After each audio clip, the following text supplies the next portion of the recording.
Le nouveau dirigeant iranien, Majtaba Amenei, ne s'est toujours pas montré en public. Personne ne l'a vu depuis le tout premier jour de la guerre au Moyen-Orient. Et ce n'est pas un hasard. Des informations sont apparues selon lesquelles le nouveau dirigeant iranien, Majtaba Amenei, serait blessé et se cacherait même de certains responsables iraniens. Il est caché dans l'un des bunkers sous le plus grand secret afin qu'il ne soit pas éliminé. Des sources du New York Times rapportent que 3 jours après que Majtaba Amenei a été officiellement proclamé successeur de son père assassiné au poste de guide suprême de l'Iran. Il n'est jamais apparu en vidéo, en public et même, attention, il n'a fait aucune déclaration écrite. L'une des raisons pour lesquelles personne ne l'a vu est que Majtaba Amenei, âgé de 56 ans, a été blessé dès le premier jour de l'attaque menée par Israël et les États-Unis. Les responsables iraniens ont déclaré que Majtaba Amenei avait été blessé, notamment aux jambes, mais qu'il était conscient et se cachait dans un endroit bien gardé avec une communication limitée. Je suis Alexei Pecci, discutons de ce sujet. Mais avant de commencer cet épisode, je vous demande de vous abonner à la chaîne, de mettre un like, d'écrire n'importe quel commentaire, et surtout de vous abonner à ma chaîne Telegram Pecci News. Le lien se trouve dans la description de cette vidéo, nous y publions des actualités en temps réel dès qu'elles arrivent. Alors, le journal New York Times rapporte que le nouveau dirigeant de l'Iran, Majtaba Amenei, ne s'est pas montré en public jusqu'à présent, et n'a même pas enregistré de messages à la population. Je ne parle pas seulement de vidéos, mais même pas de messages écrits. L'une des raisons est la crainte que toute communication avec qui que ce soit puisse révéler sa localisation et le mettre en danger. C'est ce qu'ont rapporté 3 responsables iraniens au journal New York Times. Mais un autre facteur est que Majtaba Amenei, âgé de 56 ans, a été blessé le premier jour de l'attaque menée par Israël et les États-Unis. 3 responsables iraniens ont déclaré au New York Times que, ces 2 derniers jours, des hauts représentants du gouvernement leur ont annoncé que Amenei avait été blessé, notamment aux jambes, mais qu'il était conscient et se cachait dans un endroit bien gardé avec une communication limitée.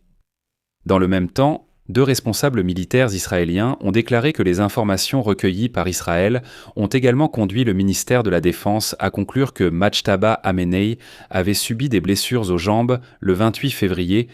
Ils étaient parvenus à cette conclusion avant même qu'il ne soit élu nouveau guide suprême dimanche.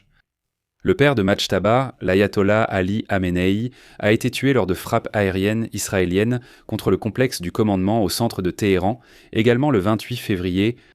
La mère, l'épouse et le fils du nouveau guide suprême, ainsi que plusieurs hauts responsables iraniens du ministère de la Défense, ont également péri lors de cette attaque de samedi.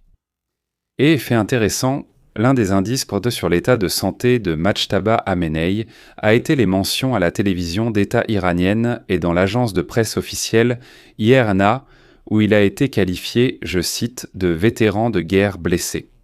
De plus, dans une déclaration d'une organisation religieuse pro-gouvernementale peu influente, le comité MDAT, qui félicitait Amenei pour son élection, il est appelé Janbas Janj.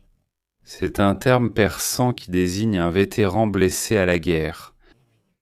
Mardi, les médias locaux iraniens ont demandé au porte-parole du ministère iranien des Affaires étrangères, Ismail Bagaï, si Majtaba Amenei avait assumé de nouvelles responsabilités. En tant que principal député religieux et politique, figure majeure du pays et commandant en chef des forces armées. Et voici ce qui est intéressant et curieux. Bagaï a refusé de répondre directement à la question et a déclaré, je cite, « Ceux qui devaient recevoir le message l'ont déjà reçu, quoi que cela veuille dire. » Et c'est là qu'est apparu le premier soupçon que, peut-être, le pouvoir dans le pays n'est pas détenu par Majtaba Amenei, mais bien par ce même corps des gardiens de la révolution islamique. Parce qu'un nouveau guide suprême a certes été élu, mais personne ne l'a vu, il ne s'est adressé à personne. Il n'y a même pas de message écrit. Et de plus, quand on demande s'il a effectivement assumé, disons, les pouvoirs de chef de l'État, ses fonctionnaires répondent « non, ni tu ». Ce n'est pas votre affaire. Ceux qui doivent le savoir le savent. Dans l'ensemble, Majtaba Amenei est toujours resté une figure aussi mystérieuse. Il a rarement, voire jamais, prononcé de discours publics ou assisté à des événements publics. Les médias iraniens ont commencé à diffuser une courte vidéo d'une demi-minute, contenant simplement une photo d'Amenei. Et en bref, personne ne sait où il se trouve. Je rappelle que vendredi, lorsque l'on a pépéri que Khamenei était le principal prétendant au poste de successeur, des chasseurs israéliens ont largué des bombes, capables de détruire des bunkers sur les bâtiments restants du cabinet et du complexe résidentiel du guide suprême, les réduisant en ruines. C'était clairement un signal pour Mojtaba, lui montrant qu'il pouvait aussi être ciblé. Des responsables iraniens ont dit que la cible des frappes était Mojtaba Khamenei, mais qu'il était absent. Je pense que les Israéliens le savaient déjà. Le ministre de la Défense israélien, Israel Katz, a affirmé que tout successeur de l'ayatollah Khamenei serait une cible. Le président Trump a affirmé ne pas être satisfait de l'arrivée au pouvoir de Mojtaba Khamenei, mais a refusé de dire si les États-Unis prévoyaient de tenter de le tuer. Il est amusant qu'en Iran, Khamenei n'apparaisse pas physiquement en public, mais son visage peut déjà être vu sur de grandes bannières installées dans toute la capitale. À Téhéran, ainsi que sur une fresque géante représentant son défunt père, Ali Khamenei, lui remettant le drapeau de l'Iran. Donc tout l'appareil du pouvoir montre que Mojtaba est désormais le principal, mais on ne le montre pas au peuple et on le cache. Khamenei, proche du corps des gardiens de la révolution islamique, a longtemps été un acteur influent dans l'ombre. Il coordonnait les questions de sécurité et les affaires militaires dans l'appareil de son père, mais on sait peu de choses sur sa personnalité ou sur ses projets pour diriger l'Iran. Eh bien, à part ses liens étroits avec le corps des gardiens de la révolution islamique et avec la faction radicale. Mais ce qui est le plus étrange dans toute cette histoire, c'est que les partisans du gouvernement organisent en ce moment des rassemblements sur les places des villes à travers tout le pays.